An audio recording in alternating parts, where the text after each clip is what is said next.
हमारा भजन कभी छूटे ना, और इसका फल ये हो कि जिनका हम भजन करते हैं उनकी स्मृति में हम तड़पे रोएं। ये खास बात, इसीलिए यहां कह दिया किम विष्णु भजनाई, क्या किसी लोक लोकांतर के सुख की चाह करके भजन करना। यदि आपको वृंदावन ईश मोहन रसे प्यास सीन सर्वस्वधीह, यदि आपकी बुद्धि वृंदावन के ईश श्यामा श्याम के प्रेम में मत वाली नहीं हुई तो कुछ प्राप्त नहीं हुआ। जीवन का सार भगवत प्रेम, क्योंकि प्रेमी महापुरुष है। भगवत प्रेम, तत्वबोध भी आत्म प्रेम है, उसमें मुझे कोई संशय नहीं। तत्व ज्ञान और तत्व बोध होना बड़ा अंतर है। जैसे हलवा बनाने का ज्ञान हो जाना और हलवा बना करके खा लेना, इतना अंतर है। तत्व ज्ञान हलवा बनाने का ज्ञान हो जाना, और तत्व बोध हलवा बनाकर खाकर उसका स्वाद ले लिया, वो तत्व बोध। श्री भर्तृहरि जी महाराज कहते हैं कि मुझे लगा था कि मैं बहुत ज्ञानी हूं। संतों के वचन बहुत अमृत में होते हैं। कह रहे कि यदा किंचित ज्ञोहम द्विपयु मदांधा समभवम, मुझे लग रहा था कि मैं चक्रवर्ती सम्राट हूं, मैं बहुत पुण्यवान हूं, मैं बहुत महात्मा हूं, मैं बहुत ज्ञानी हूं। तदा सर्वज्ञोस्मीत्य भवदव लिप्तम मम मनः, यदा किंचित किंचित बुद्धजन सकाशाद वगतम तदा मूर्खोस्मीति जो इव मदी मदो में व्यपगता। आज मुझे पता चला कि मैं मूर्ख हूं। मुझे लग रहा था मैं ज्ञानी हूं, मैं चक्रवर्ती सम्राट हूं, मैं मदोन्मत्त हो रहा था। लेकिन जब मुझे इस संसार का रहस्य पता चला तो लगा मैं मूर्ख हूं। सुना चुके भर्तृहरि जी का यहां जो परिवर्तन हुआ उनके जीवन का। भर्तृहरि जी के मन में एक बात थी कि संसार का सबसे बड़ा सुख क्या है, बोले काम सुख। अंदर देखा, बहुत विवेकवान थे। उन्होंने अपने अंतःकरण को जो देखा कि संसार का सबसे बड़े मांग सुख क्या है, काम सुख पाया। और वो अपने अंदर पाया कि मेरे अंदर भी काम सुख है। तो चक्रवर्ती सम्राट, इनके मन में आया कि फिर हम ऐसा काम सुख पूर्ण क्यों न कर ले जिससे हमारे मन की इच्छा शांत हो जाए। तो उन्होंने, चक्रवर्ती का मतलब होता है कि बहुत से राजाओं के ऊपर जो बादशाह, उन्होंने पूरे अपने देश में सब सुंदरियां आवे और मैं उनमें से देखकर उनका वर्ण करूंगा। विश्व की सुंदरियां सब एकत्रित हुई, उनके माता पिता सब लाए, क्योंकि महाराज भर्तृहरि जी वर्ण करेंगे पत्नी रूप में। सबको देखा, एक पिंगला नाम की सर्वांग सुंदरी भर्तृहरि जी की वहां जम गई और कहा कि आप मुझे अपने पति रूप में स्वीकार करेंगे। तो उसने कहा हमारा अहोभाग्य। बहुत भागवतिक रीति से जो शास्त्रीय पद्धति है, पाणिग्रहण संस्कार हुआ। अब ये तो जो भागवतिक पुरुष होते हैं उनके स्वभाव में कुछ अलगाव होता है संसारिक पुरुषों से। वो जिस पे लगेंगे एकदम तन्मय होके लगेंगे, जिस पे लगेंगे। अगर वो भोग में भी लग गए तो उनके जैसा कोई नहीं होगा। आसक्त पुरुष मतलब ऐसा कोई विषयी पुरुष नहीं होगा, स्वभाव होता है। रूप में आसक्त हो गए तो ऐसे आसक्त हो गए, ऐसा कोई संसार में नहीं होगा। भोग में आसक्त हो गए तो ऐसा कोई दूसरा नहीं होगा, और विरक्त हो गए तो ऐसा कोई दूसरा विरक्त, मतलब उनका एक स्वभाव होता है।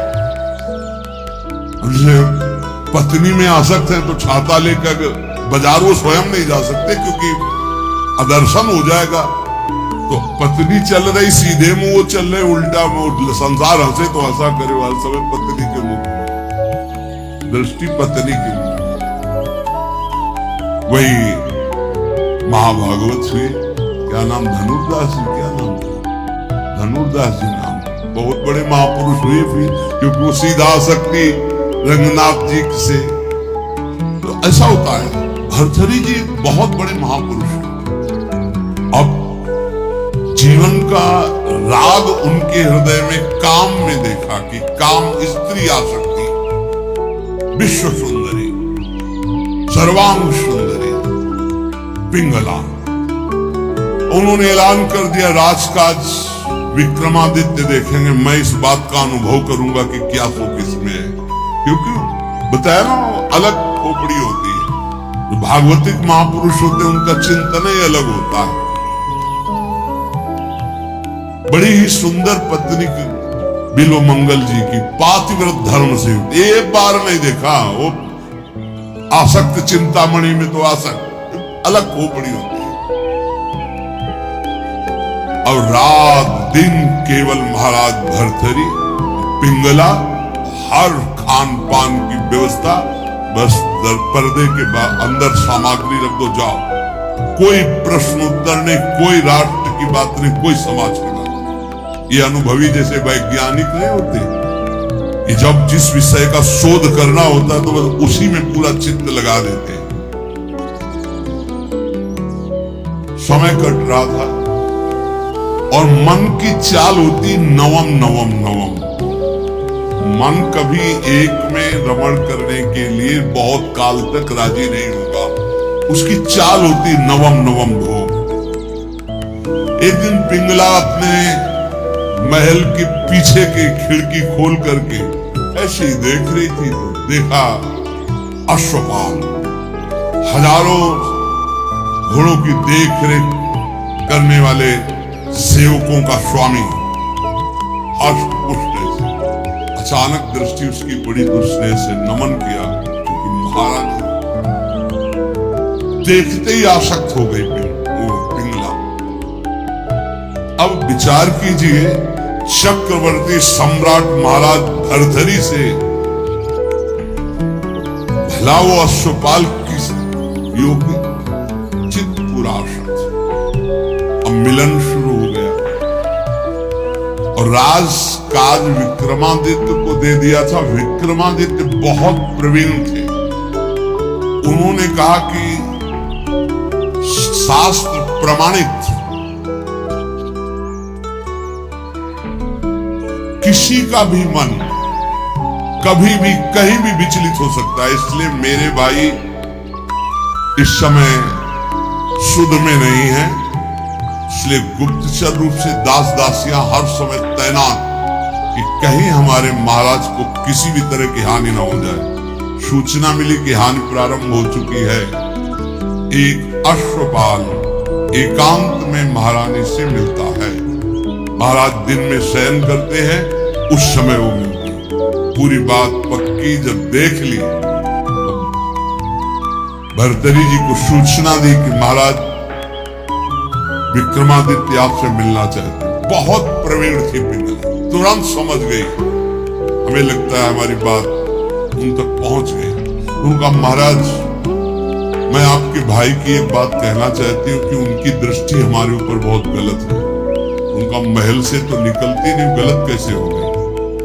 उनका खिड़की पे खड़ी थी, वो घोड़ों की देख रेख करने वाले अश्वपाल के पास गए थे, वहां से मुझे देखा और फिर मुझे बुलाया। मैं उनसे गई, उनके पास गई। उनका इरादा ठीक नहीं था, इसलिए हमने कुछ कड़वे वचन कहे। क्षमा करें, आपके भाई हैं, लेकिन उनकी आदत बहुत खराब है।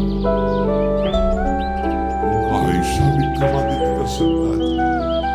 जान न जाए, ये भगवान की माया विचित्र है।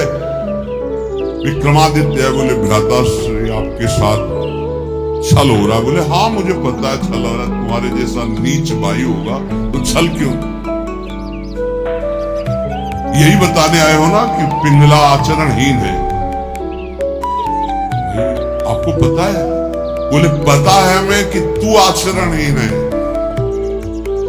मेरा आदेश है कि ऐसे भाई को नगर से निष्कासित कर दिया जाए, कभी हमारे नगर में मुंह मत दिखाना। इतने आसक्त थे पिंगला पे भर्तृहरि जी महाराज। विक्रमादित्य कुछ बोल ही नहीं पाएगी, क्या बड़े बड़े जो मंत्री थे उन्होंने बोलने की हिम्मत नहीं रहेगी कि जब भाई के प्रति ऐसा इनका, तो कोई नहीं बोल पाया और निकाल दिए गए। पर मंत्रियों ने उनको सुरक्षित रखा। एक दिन जब असलियत का पता चलेगा तब ये रोएंगे, उसी समय मैं आपको सामने पेश करूंगा। अब भगवान कोई ऐसा ना सोचे कि पाप कर्म दबा रहेगा, वो ऊपर उठता है, अपना प्रभाव दिखाता है। एक नगर का ब्राह्मण गरीब तपस्या कर रहा था महाराज देवराज इंद्र की मंत्र से उनकी, इस बात के लिए कि मुझे धन मिले, मैं गरीब हूं, जिससे हमारा परिवार सुखी हो जाए। बहुत तप किया तो देवराज इंद्र प्रकट हुए, कहा ये अमर फल लीजिए, और अंतर ध्यान हो गया। वो बात करे तेरे अंतर ध्यान, उनका अमर फल लेके क्या करूं, वैसे दरिद्र गरीब ब्राह्मण अमर होकर के क्या करूंगा। तब विचार आया कि अगर ये अमल फल महाराज भर्तृहरि को पवा दे तो धर्मात्मा वीर राजा वो अमर रहेगा, हमारे देश की सुरक्षा होगी और मुझे धन मिल जाएगा। ये अच्छा लगा।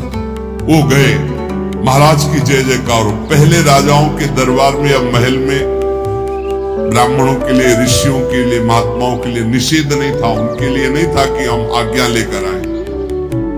अंदर प्रवेश के नजदीक दासी ने कहा कि कोई विप्र देवता पधारे। उठकर प्रणाम किया, कैसे आप आज्ञा कीजिए। उनका प्रभु मुझे तपस्या के द्वारा अमर फल मिला है और ये मैं आपको पवाना चाहता हूँ, इसके बदले में धन चाहता हूँ। आदेश कर दिया जितना इनको धन चाहिए दे दिया जाए। अमर फल लिया और विचार किया मैं खा के क्या करूंगा अमर होके, क्योंकि मेरी आसक्ति तो पिंगला पे है। पिंगला से कहा तुम अमर फल खा लो, जब तक मैं जीवित रहूंगा तब तक तुम्हें देखता रहूंगा। पिंगला ने कहा ऐसे थोड़ी अमर फल खाया जाता है, स्नान करके मंत्रानुष्ठान करके लाओ हमें। उनका नहीं, पालो मेरे सामने। बोले तो इतना विश्वास नहीं। अब बस प्यार में तो दम होती है, नहीं विश्वास पक्का है तो क्या आप निश्चिंत रहिए। पिंगला ने सोचा मैं क्या करूंगी खा के, मेरा दोस्त अगर पालेगा अश्वपाल वो बनेगा। एकांत में मिली अश्वपाल को, क्योंकि कांटा विक्रमादित्य थे, वो तो नगर निष्कासित हो गया, बिल्कुल स्वतंत्रता थी। महाराज इस रास्ते से बेशुद्ध थे। तो अश्वपाल ने उस अमर फल को लिया तो उसने विचार किया कि मैं क्या करूंगा। महाराज की नृत्यांगना ऐसी सुंदर थी जिससे आसक्ति थी।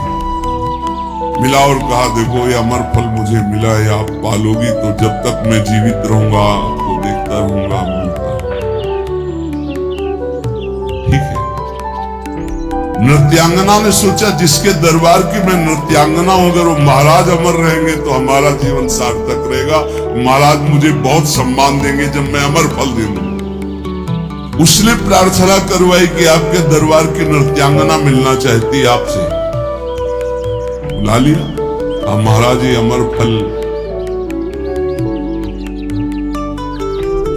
महाराज ने कहा तुझे अमर फल कहां से मिला? ये अमर फल सत्य बोल, तुझे कहां से मिला? तो अश्वपाल ने दिया, मेरा वो दोस्त है, मेरा मित्र है। और उस समय पिंगला आने तुरंत अमर फल लिया और बोले तुम्हें जो संपत्ति चाहिए हम देंगे, कल हम दरबार में आते हैं। दरबार में गए, सब सभा एकत्रित, वर्षों के बाद आज दरबार में आए थे। तो उन्होंने कहा बुलाया जाए जिसको अश्वपद घोड़ों की सेवा में आया। सत्य बोला तो तुझे माफ कर देंगे। बोल इस फल को पहचानता है? हाँ ये अमर फल है, तुझे कैसे मिला? सत्य बोलना, अगर झूठ बोला उनका अगर हमारे प्राण माफ किए जाए तो बिल्कुल सभा में कहता हूं कोई दंड नहीं मिलेगा। उनका महारानी पिंगला ने दिया। ठीक, जाओ बुलाओ पिंगला। अब वो तो सज धज के आ रही थी कि आज दरबार में पार्श्व में विराजमान होंगी सिंहासन में, कटघरे में खड़ी और तलवार निकाला और कहा, देखो मेरे देश के विप्र ने तपस्या की थी, अमर फल दिया था, इनको पवाया था, ये अमर है और मैं काटूंगा, ये मरेगी नहीं। ये अरे महाराज, क्यों, क्या तुझे अमर फल पर विश्वास नहीं? सर झुका, कहां है वो अमर फल? सत्य बोल तो तुझे माफ कर। बोले अश्वपाल को दिया। क्या मेरे से श्रेष्ठ है अश्वपाल? मैं चक्रवर्ती सम्राट भर्तरी तेरे योग्य नहीं रहा। धिक्कार है ऐसी बात। तभी कह रहे, यदा किंचित व्योहम द्विपयु मदांधा संभवम। मैं मदांध हो गया था, अपने को ज्ञानी समझता था, अपने को बलवान समझता था, अपने को राजा समझ। उसी समय भर्तरी जिनका धिक्कार है। मैं चक्रवर्ती सम्राट, मुझसे पिंगला तृप्त नहीं, पिंगला से अश्वपाल तृप्त नहीं, अश्वपाल वैश्या से प्रेम करता। धिक्कार है। कहाँ प्यार है, कहाँ अपनापन है। और मुकुट उतार के रखा और कहा कि आज अगर विक्रमादित्य होते तो मुझे ये चिंता नहीं होती कि मेरे राज्य का क्या होगा। तब मंत्रियों ने कहा, आप महाराज निश्चिंत रहें, व्यवस्था पूरी, विक्रमादित्य सुरक्षित है। तो उनको यहाँ विराजमान करो, मैं एक क्षण भी ऐसे प्रपंच में नहीं टिकूंगा। महावैराग्यवान होकर भर्तरी जी के श्लोक बैरागियों के अमृत है। वो कह रहे हैं कि मैं बिल्कुल अज्ञानी था, मदोन्मत्त मदांध था। उस समय मेरा मन यही सोच रहा था कि मुझे बहुत ज्ञान है, मैं बहुत प्रवीण हूं। लेकिन आज जब भगवान शंकर की कृपा से ज्ञान हुआ, तब मुझे लग रहा है कि मैं घोर अज्ञानी, घोर विषयी मदांध था। मेरा अहंकार दूर हो गया कि मुझे ज्ञान था। आज असली ज्ञान हुआ मुझे। भर्तरी जी कह रहे, एशाम न विद्या न तपो न दानम, ज्ञानम न शीलम न गुणो न धर्मा, ते मर्तुलोके भुवि भार भूता, मनुष्य रूपेण मृगाश्चरन्ति। जिनमें न भागवतिक विद्या है, न भगवत तत्व का ज्ञान है, न शील है, न गुण है, न भागवतिक धर्म है, तो मृत्यु लोक में पृथ्वी में भार बने हुए मनुष्य रूप में वो पशु है साक्षात। न भजन है, न धर्म है, न राष्ट्र सेवा, न भगवत सेवा, न समाज सेवा। बोले पशु है साक्षात। मनुष्य रूपेण मृगाश्चरन्ति, रूप तो मनुष्य का है लेकिन पशु है, राक्षसी भाव है। जाड्यम धियो हरति सिंचति वाच सत्यम, मानोन्नतिम दिशति पापमपा करोति, चेता प्रसादयति दिक्षु तनोत कीर्तिम, सत्संगति कथय किम न करोति पुंसाम। यदि संत पुरुषों का संग मिल जाए तो किसका नहीं उपकार हो जाएगा, अर्थात किसका नहीं मंगल हो जाएगा, अर्थात सबका हो जाएगा। क्योंकि संत पुरुषों के संग से बुद्धि की मूर्खता का अपहरण होता है, जड़ता का अपहरण होता है। सत्संग से वाणी में सत्य का संचार होता है। सत्संग से सबको सम्मान देना आता है। सत्संग पाप को दूर करता है। सत्संग चित्त को आह्लादित करता है, क्योंकि चित्त से वो प्रभु का चिंतन करता है और समस्त दिशाओं में कीर्ति फैल जाती है सत्संगी महापुरुष की। इसलिए धन्य है जिसको सत्संग प्राप्त हो गया। भोगा न भुक्ता वयमेव भुक्तास्, तपो न तप्तम वयमेव तप्ताः, कालो न यातो वयमेव यातास्, तृष्णा न जीर्णा वयमेव जीर्णा। हमने भोगों को नहीं भोगा, भोगों ने हमको भोग लिया, किसी काम का नहीं रखा। तप नहीं किया, तप्त होते रहे, जलते रहे। काल व्यतीत नहीं हुआ, हमारा जीवन व्यतीत हो गया। तृष्णा नहीं मरी, हम जीर्ण हो गए, वही भोग वासना। इसलिए भक्तिर्भवे मरण जन्म भयम हृदिस्थम स्नेहो न बंधुस न मन्मथला विकारा संसर्ग दोष रहिता विजना वनांता वैराग्य मस्तकिमतः परमर्थ नियम। सबके आदि कारण भगवान का भजन करो, मान लो मेरी बात, वही तुम्हारे हृदय से जन्म मृत्यु का चक्र मिटा देंगे। यहां कोई तुमसे प्यार नहीं करता, भर्तरी जी के उनका अनुभव, ना कोई तुम्हारा या भाई है, न बंधु है, न कुटुंबी है, न पत्नी है, न पुत्र है, केवल माया ममता का विकार रचकर तुम्हें भगवत प्राप्ति से विमुख करने का नाटक कर रही है। हृदय में एक काम विकार का अभाव कर दो, कुछ नहीं है इसमें, केवल माया नाटक के द्वारा समय नष्ट कर रही है। कामिनी के कमनी कलेवर को देखकर जिसका मन आसक्त हो गया वो क्या करेगा? ये संसारिक लोग केवल शरीर संसर्ग जनित सुख में ही अपने जीवन को नष्ट कर देते हैं, वो परमात्म सुख को नहीं जानते। ये शरीर कोई अपना थोड़ी है, इसमें कोई सुख है? बहुत विचित्र है। प्रवचन कर लेना सरल है, सुन लेना सरल है, आसक्ति हटाना कठिन है। शरीर अविद्या है, केवल अविद्या, ये जो आप देख रहे हो अविद्या का भोग ही एक लक्ष्य बना हुआ शरीरधारियों में। परम विद्या भगवान के आनंद की हमारे अंदर मांग है, इसलिए हर भोग के बाद हमें घृणा हो जाती कि यार शायद इसमें सुख नहीं, शायद इसमें सुख हो, इसमें सुख नहीं। पूरा जन्म जन्मांतर व्यतीत होते गए, आज तक नहीं वो मिला सुख, क्योंकि हमारे अंदर जो मांग है वो परमात्म सुख है। परमात्म सुख प्राप्त करने के लिए मानव जन्म मिला है। इसीलिए श्री भर्तरी जी कह रहे हैं, अगर सुख है तो राग रहित होकर वैराग्य में सुख है।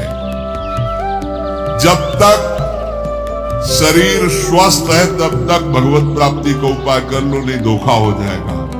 यावत् स्वस्थमिदं कलेवर गृहम यावच्च दूरे जरा यावच्चेन्द्रिय शक्तिर प्रतिहता यावच्छयो नायुषः आत्मश्रेयसि तावदेव विदुषा कार्यः प्रयत्नो महान् प्रोद्दीप्ते भवने च कूप खननम प्रत्युद्यमः कीदृशः।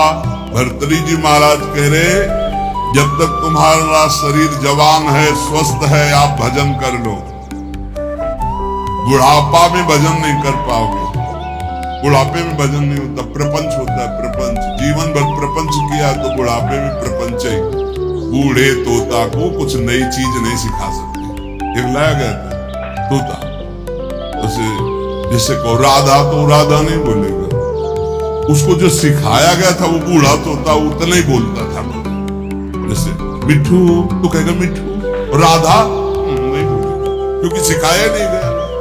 ये प्रपंच सीखे हुए मन बुद्धि पूरे जीवन, अब उनको बुढ़ापा में कहो राधा, बुढ़ापा में राधा थोड़ी बोलेंगे। देख लो जब बूढ़े बैठे हो, देखना ये बात अच्छे से समझ लो। बूढ़ा तोता राम राम नहीं रटता, राधा राधा नहीं रटता।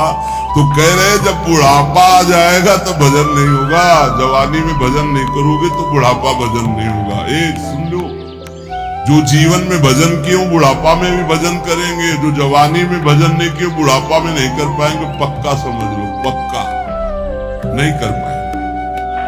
बातें चाहे जितनी बना ले, भजन की पद्धति जवानी में सीखी जाती है बचपन से।